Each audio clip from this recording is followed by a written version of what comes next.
नमस्कार, sports can में आप सभी का बहुत बहुत स्वागत है। मैं हूं आनंद श्रीवास्तव। देश और दुनिया की तमाम खेल खबरों पर चर्चा के लिए हमारे साथ स्टूडियो में मौजूद हैं खेल पत्रकार रूपा रमणी। रूपा, स्पोर्ट्स कैन में आपका बहुत बहुत स्वागत है। थैंक यू सो मच आनंद, और सारे जो लिसनर्स हैं उनके लिए भी नमस्ते। क्रिकेट, एथलेटिक्स, साइकिलिंग के साथ साथ ढेर सारी खेल खबरें हैं, लेकिन सबसे पहले स्पोर्ट्स हेडलाइन पर डालते हैं एक नजर। राष्ट्रमंडल खेल क्विज आकाशवाणी समाचार के साथ में अब से थोड़ी देर बाद होगा आज का सवाल। भारत ने वेस्टइंडीज को दूसरे एक दिवसीय क्रिकेट मैच में 2 विकेट से हराया, श्रृंखला में बनाई 2-0 की अजय बढ़त। अमेरिका में विश्व एथलेटिक्स चैंपियनशिप में स्वीडन के अरमांड डुप्लांटिस ने बनाया विश्व कीर्तिमान और डेनमार्क के जोनास विंगार्ड ने जीता टूर डी फ्रांस का खिताब।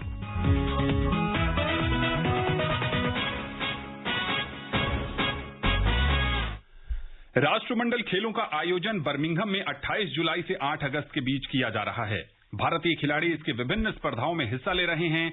टीम इंडिया को चीयर करने और श्रोताओं को इससे जोड़ने के लिए स्पोर्ट्स कैन ने राष्ट्रमंडल खेल क्विज आकाशवाणी समाचार के साथ की शुरुआत की है।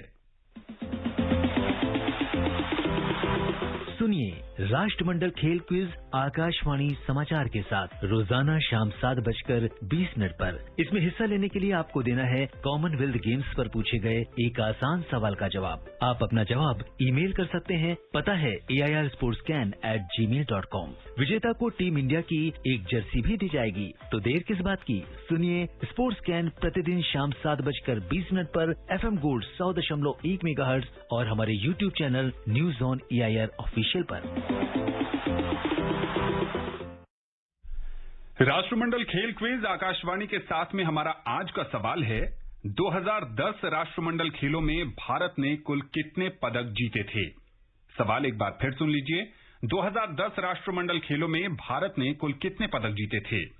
आप अपने जवाब हमें ईमेल कर सकते हैं। पता है airsportscan@gmail.com। सबसे पहले सही जवाब भेजने वाले श्रोता को विजेता घोषित किया जाएगा। विजेता के नाम की घोषणा कल के स्पोर्ट्स कैन कार्यक्रम में की जाएगी। साथ ही हमारे Twitter handle @AIR news alerts पर भी फ्लैश किया जाएगा।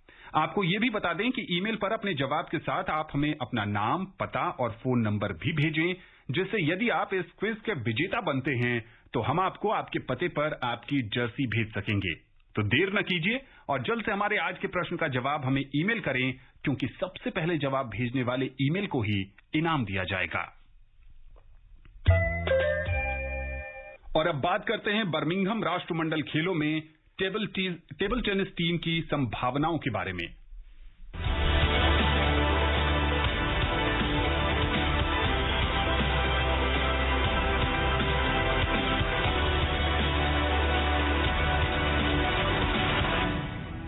पिछली बार गोल्ड कोस्ट में नई ऊंचाइयां हासिल करने वाली भारतीय टेबल टेनिस टीम यदि बर्मिंघम राष्ट्रमंडल खेलों में 2018 की बराबरी कर भी लेती है तो ये उसके लिए बड़ी उपलब्धि होगी। भारतीय टीम ने ऑस्ट्रेलिया के गोल्ड कोस्ट में उम्मीदों से बेहतर प्रदर्शन करते हुए 3 स्वर्ण, 2 रजत और 3 कांस्य पदक जीते थे। इनमें से 2 स्वर्ण अकेले मनिका बत्रा ने जीते थे, जिसके बाद उनकी लोकप्रियता काफी बढ़ गई थी। दिल्ली की रहने वाली इस 27 साल की खिलाड़ी ने सिंगापुर की ओलंपिक पदक विजेता फेंग तियानवेई को एक बार नहीं बल्कि 2 बार हराकर भारत को व्यक्तिगत और टीम स्पर्धा का स्वर्ण पदक दिलाया था। सिंगापुर की 35 साल की खिलाड़ी अब बर्मिंघम में मनिका से बदला लेने के लिए तैयार हैं। भारतीय महिला टीम इस समय थोड़ी बदली हुई नजर आ रही है। विश्व में 41वीं रैंकिंग की मनिका के साथ श्रीजा अकुला, रित ऋष्य और दिया चिताले भारतीय चुनौती पेश करेंगी। अपने 5वें और अंतिम राष्ट्रमंडल खेलों में भाग ले रहे भारत के सर्वश्रेष्ठ टेबल टेनिस खिलाड़ी अचंत शरद कमल, सदाबहार जी साथियन, हरमीत देसाई और सानिल शेट्टी भारतीय पुरुष टीम की चुनौती पेश करेंगे।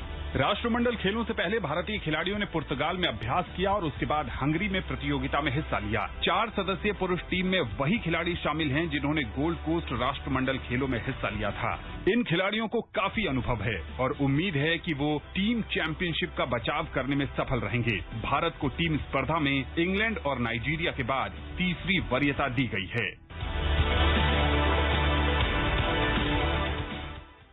रूपा, कितनी संभावना देखती हैं इस बार? ड्रीम रन था हमारा गोल्ड कोस्ट में, इस बार चैलेंजेस अलग हैं। जी, काफी मुश्किल है एंड काफी साल भी गुजर चुके हैं। 2018, 2000 अभी 22 में है and no one's getting younger. काफी एक grueling sport है table tennis. It's not very easy. It's very skillful, highly skillful, and जितना easy हमें दिखता है उतना it's that much more taxing.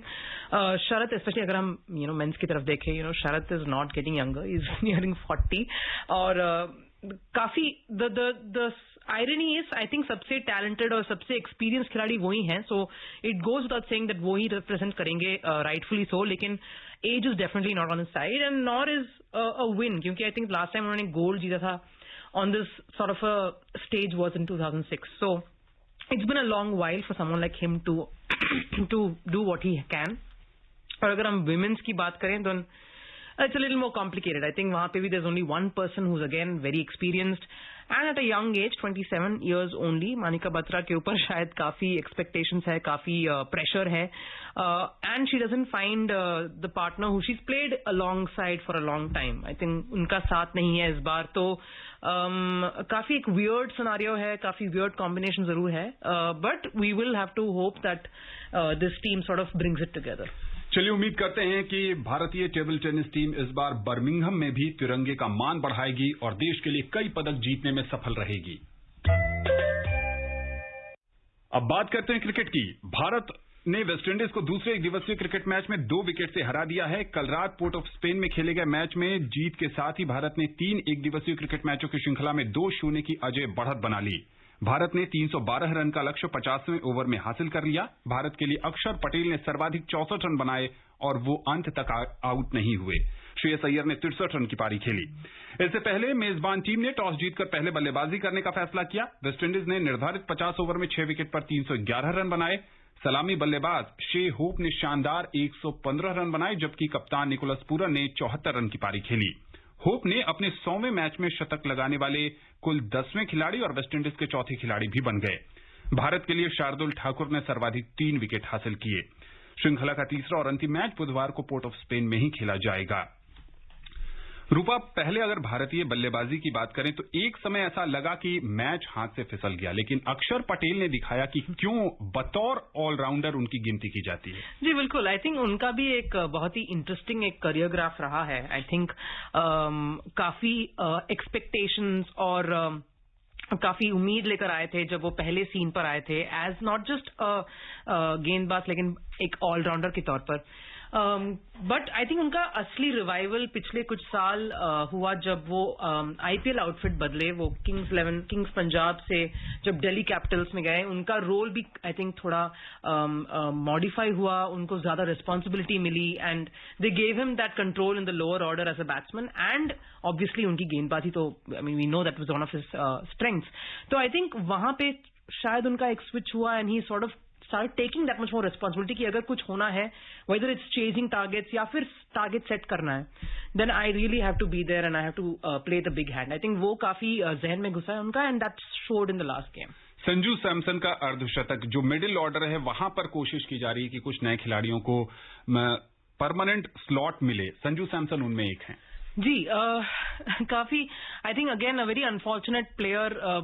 बहुत लोग कहते हैं काफी टैलेंटेड है and he is been a regular sort of a captain in the Royals outfit, a regular player in the Royals, Rajasthan Royals outfit, लेकिन नेशनल साइड में वो ब्रेक नहीं मिलता उनको and he is been inconsistent as well.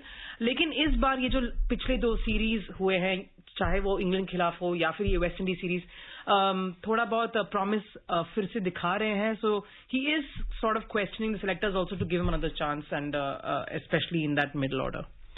भारतीय team के प्रमुख spin गेंदबाज कुलदीप यादव वेस्टइंडीज के लिए रवाना हो गए हैं। कुलदीप वेस्टइंडीज के साथ 5 मैचों की T20 श्रृंखला के लिए भारतीय टीम का हिस्सा हैं। उन्होंने अपने सोशल मीडिया अकाउंट के जरिए वेस्टइंडीज जाने की जानकारी दी है। इससे पहले कुलदीप को दक्षिण अफ्रीका के साथ घरेलू श्रृंखला के लिए भी चुना गया था, लेकिन चोट के कारण वो नहीं खेल पाए थे। गॉल में श्रीलंका और पाकिस्तान के बीच खेले जा रहे दूसरे टेस्ट का दूसरा दिन मेजबान टीम के नाम रहा। स्टंप्स तक पाकिस्तान ने अपनी पहली पारी में 7 विकेट पर 191 रन बना लिए थे। क्रीज पर यासिर शाह 13 रन बनाकर नाबाद हैं। इससे पहले श्रीलंका ने अपनी पहली पारी 378 रन पर समाप्त की। श्रीलंकाई टीम को पहली पारी के आधार पर इस समय पाकिस्तान पर 187 रन की बढ़त हासिल है। मैच रिपोर्ट के साथ हैं नईम अख्तर। दिन की शुरुआत में श्रीलंका को जल्दी ही झटका लगा और कल के नाबाद बल्लेबाज दुनित वेलालागे 11 रन बनाकर आउट हो गए। निरोशन डिकविलियर ने तेजी से अपना अर्धशतक पूरा किया, लेकिन बड़ी पारी खेलने में नाकाम रहे और 51 रन बनाकर पवेलियन लौटे। रमेश मेंडिस ने अच्छी बल्लेबाजी की और 35 रन बनाकर पारी के आखिरी बल्लेबाज के रूप में आउट हुए। इस तरह श्रीलंका ने 103 ओवर खेलते हुए अपने सभी विकेट खोकर 378 रन बनाए। पाकिस्तान के लिए नसीम शाह और यासिर शाह ने 3-3 विकेट चटकाए। पाकिस्तान की शुरुआत भी खराब रही और उन्होंने दूसरी गेंद पर ही अब्दुल्ला शफीक का विकेट गंवा दिया, जो खाता खोले बिना ही आउट हो गए। यहां से इमामुल हक और कप्तान बाबर आजम के बीच 35 रनों की साझेदारी हुई। बाबर 16 रन बनाकर एक बार फिर प्रभात जयसूर्या के शिकार बने। इमामुल हक भी 32 रन बनाकर 65 के स्कोर पर आउट हुए। मोहम्मद रिजवान और फवाद आलम अपनी शुरुआत का फायदा उठाने में नाकाम रहे और दोनों बल्लेबाज क्रमशः 24-24 रन बनाकर रमेश मेंडिस का शिकार बने। मोहम्मद नवाज भी 12 रन बनाकर आउट हो गए। आगा सलमान ने अच्छी बल्लेबाजी की और अर्धशतक पूरा करने में कामयाब रहे। सलमान 62 रन बनाकर आउट हुए और उनका विकेट गिरते ही दिन का खेल भी समाप्त कर दिया गया। Naeem Akhtar, sports scan. यहाँ पर मैच किसकी तरफ जाता देख रही हैं आप? I mean, उतना शायद at this point उतना डाउट नहीं रहा है आनंद, but it is a little concerning because first test though went Pakistan's way, but I think काफी अच्छा bounce back किया है the hosts. Very disappointing first innings. I think batting display Pakistan के खिलाफ, पाकिस्तान के द्वारा काफी experienced लोग जो पहले टेस्ट में काफी अच्छी performance the, I don't think they sort of stepped up this time. और स्पिन के खिलाफ they really looked quite lost, आनंद।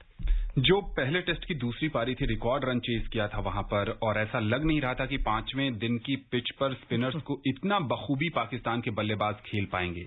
यहाँ क्या हो गया?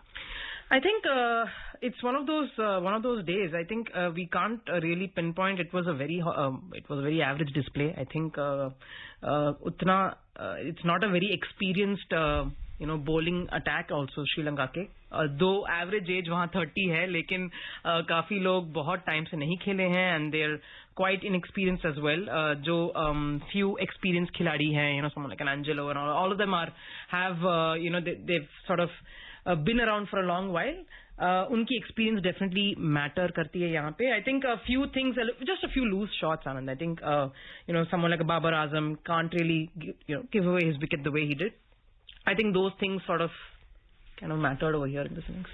चलिए, उम्मीद करते हैं कि कल पाकिस्तान के बल्लेबाज वापसी करेंगे, लेकिन यह भी देखना दिलचस्प होगा कि क्या मेजबान टीम कल यानी तीसरे दिन इस मैच पर शिकंजा कसकर पाकिस्तान को मैच से बाहर का रास्ता दिखा सकती है। वेस्टइंडीज के साथ वनडे और T20 सीरीज के लिए न्यूजीलैंड की टीम की घोषणा कर दी गई है। नियमित कप्तान केन विलियमसन की टीम में वापसी हुई है और वो एक बार फिर से कप्तानी करते नजर आएंगे। उनके अलावा ट्रेंट बोल्ट, टिम साउदी और डेविन कॉनवे को भी टीम में जगह मिली है।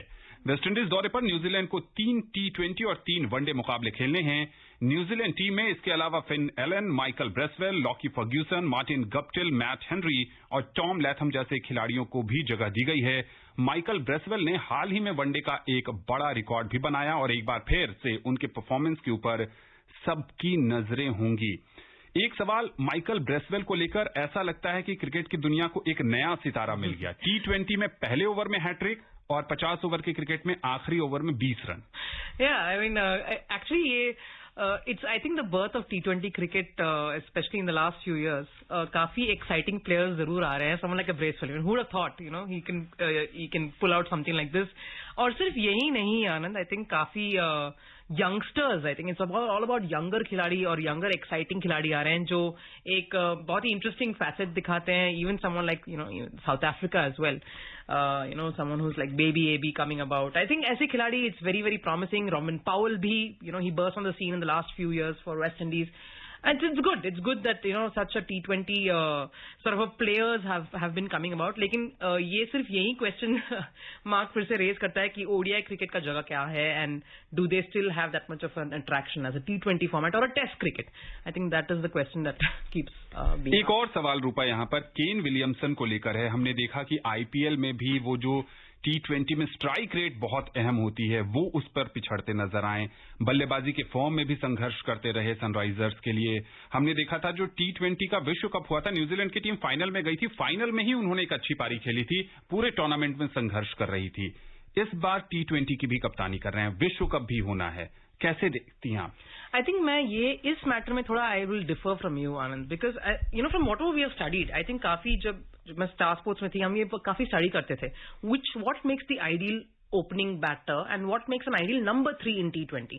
आई think a power hitter ideally I think number 1 number 2 position में एक बंदा तो होना चाहिए जो उस तरह का एक नॉक खेल सके, who can clear the ropes in your power play overs. But a number 3, we don't expect that. We expect that person to rotate the strike a little more. I think which he does pretty decently well. कभी-कभार वो open कर रहे थे SRH when he played for his IPL franchise, but that was because of whatever the demands of that franchise. लेकिन वो नौबत national team में नहीं आएगी, and I think he's there far more for his experience and the maturity that he brings. और उनका वहां रहना बहुत ही important होगा if New Zealand wants to sort of get that much of closer to a World Cup, especially this year. जी हाँ, बिल्कुल, और उम्मीद करते हैं कि न्यूजीलैंड की टीम बढ़िया प्रदर्शन वहां पर करेगी।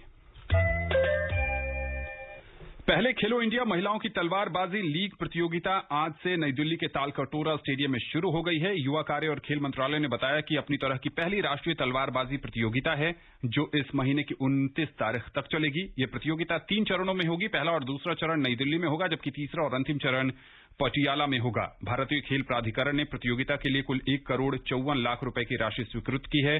प्रत्येक चरण के लिए पुरस्कार राशि 17 लाख रुपए से अधिक रखी गई है और इस प्रतियोगिता में 20 राज्यों की 300 से अधिक महिलाओं ने पंजीकरण कराया है। ताजा हाल यह है कि पहला मुकाबला चल रहा है और अभी तक कोई भी खिलाड़ी जीत नहीं पाई हैं। डेनमार्क के जोनास विंगार्ड ने साइकिलिंग रेस के 109वें सीजन में अपना पहला टूर डी फ्रांस खिताब जीत लिया है। विंगार्ड पिछले साल तादेज पेगाकर के बाद दूसरे स्थान पर रहे थे। 1996 में बर्जेने रीस के बाद प्रतियोगिता जीतने वाले पहले डेनिश राइडर भी बन गए हैं। पेगाकर उप विजेता रहे थे और 2018 के विजेता गैरेंट थॉमस तीसरे नंबर पर रहे हैं। और अब बात करें अगर जो अमेरिका के यूजीन में चल रही है विश्व एथलेटिक्स चैंपियनशिप, तो विश्व एथलेटिक्स चैंपियनशिप में भी कई कीर्तिमान बने हैं। स्वीडन के आर्माड डुप्लांटिस ने विश्व एथलेटिक्स चैंपियनशिप में 6.21 मीटर के साथ पुरुषों के पोल वॉल्ट में एक नया विश्व रिकॉर्ड कायम करते हुए स्वर्ण पदक जीत लिया है।